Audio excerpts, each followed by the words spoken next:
Assalamualaikum warahmatullahi wabarakatuh. Perkenalkan nama saya Ajeng Dinia Septiani, mahasiswa Pendidikan Bahasa dan Sastra Indonesia semester 2 Universitas Muhammadiyah Sukabumi.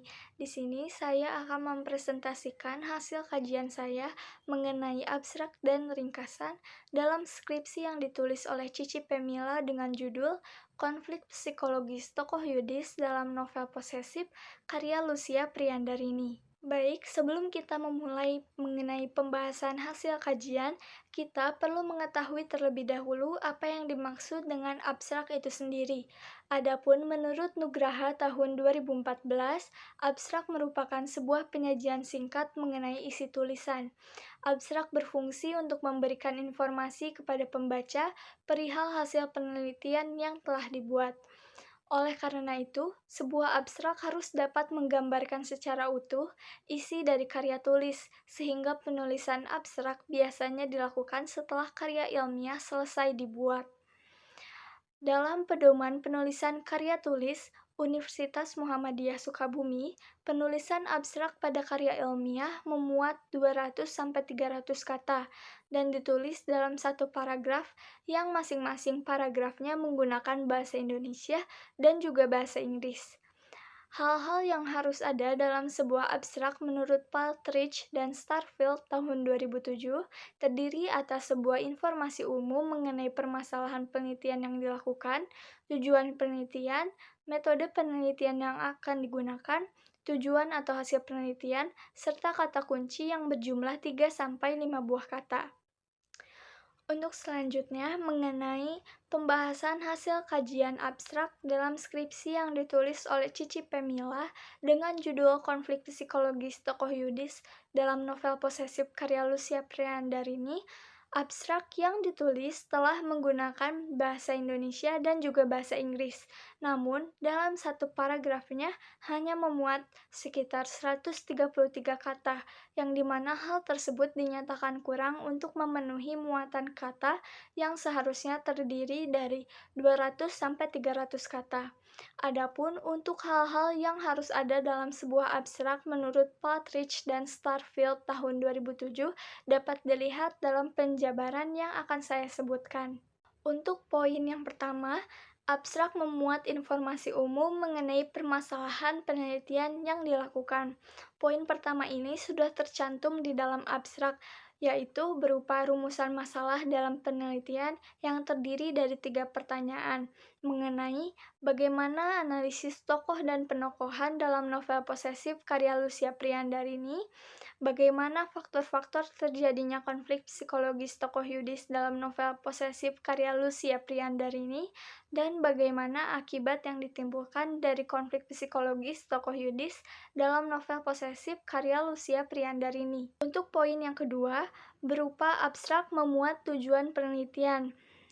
Poin kedua ini juga telah tercantum dalam abstrak, yang dimana penelitian disebutkan bertujuan untuk mendeskripsikan bagaimana tokoh dan penokohan, faktor-faktor penyebab terjadinya konflik psikologis, serta akibat dari konflik psikologis tokoh Yudis dalam novel posesif karya Lucia Priyandarini.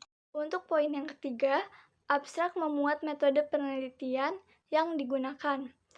Poin ketiga ini sudah tercantum di dalam abstrak berupa metode penelitian yang digunakan adalah metode deskriptif kualitatif dengan menggunakan teknik pengumpulan data, yakni data dibaca, data ditandai, data dikelompokkan, data dianalisis, data disajikan, dan data disimpulkan. Untuk poin yang keempat, abstrak memuat temuan atau hasil penelitian yang disebutkan secara singkat. Poin keempat ini juga sudah disebutkan di dalam abstrak, yang dimana berdasarkan penelitian yang peneliti lakukan dapat disimpulkan bahwa terdapat 6 tokoh, 7 faktor penyebab konflik psikologis, serta 4 akibat yang ditimbulkan dari konflik psikologis tokoh Yudis dalam novel posesif karya Lucia Priyandarini. Dan untuk yang terakhir, poin kelima, yaitu abstrak memuat kata kunci yang terdiri dari 3-5 buah kata. Hal ini juga sudah tercantum di dalam abstraknya sendiri, yang dimana kata kunci berupa 3 buah kata, yaitu konflik psikologis, novel, dan posesif. Setelah membahas mengenai hasil kajian abstrak dalam skripsi yang ditulis oleh Cici Pemila dengan judul Konflik Psikologis Tokoh Yudis dalam novel Posesif karya Lucia Priandarini, sekarang kita akan membahas mengenai hasil kajian simpulan, yang dimana simpulan merupakan sebuah pernyataan yang tegas, tidak menimbulkan multitafsir, dan merupakan sebuah pernyataan akhir sebagai jawaban atas permasalahan yang dikaji. Simpulan harus dibuat berdasarkan fakta, dirumuskan secara singkat dan jelas, serta mengandung informasi hasil penelitian yang sesuai dengan permasalahan penelitian. Dalam skripsi yang ditulis oleh Cici Pemila dengan judul Konflik Psikologis Tokoh Yudis dalam novel Posesif karya Lucia Priandarini, simpulan yang dituliskan pada bab kelima tersebut sudah memuat semua jawaban dari rumusan permasalahan yang diteliti. Adapun permasalahan-permasalahan tersebut adalah: 1. Bagaimana analisis tokoh dan penokohan dalam novel Posesif karya Lucia Priandarini?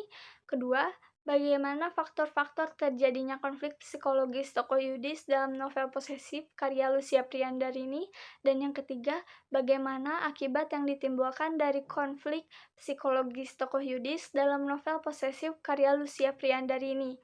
Nah, sesuai dengan isi pembahasan pada bab 4 dan abstrak yang telah ditulis, pada bagian simpulan di bab 5 ini dijelaskan secara singkat dan juga runut mengenai analisis tokoh dan penokohan, di mana terdapat 6 tokoh dengan sifat dan ciri khas masing-masing karakter, 7 faktor penyebab konflik psikologis yang dialami oleh tokoh Yudis, serta 4 akibat yang ditimbulkan dari konflik psikologis tokoh Yudis dalam novel Posesif karya Lucia Priandarini. Nah, mungkin cukup sekian yang dapat saya sampaikan mengenai presentasi hasil kajian abstrak dan ringkasan dalam skripsi yang ditulis oleh Cici Pemila dengan judul Konflik Psikologis Tokoh Yudis dalam novel Posesif karya Lucia Priandarini. Baik, mungkin cukup sekian yang dapat saya sampaikan mengenai presentasi hasil kajian abstrak dan ringkasan. Kurang lebihnya saya mohon maaf. Wassalamualaikum warahmatullahi wabarakatuh.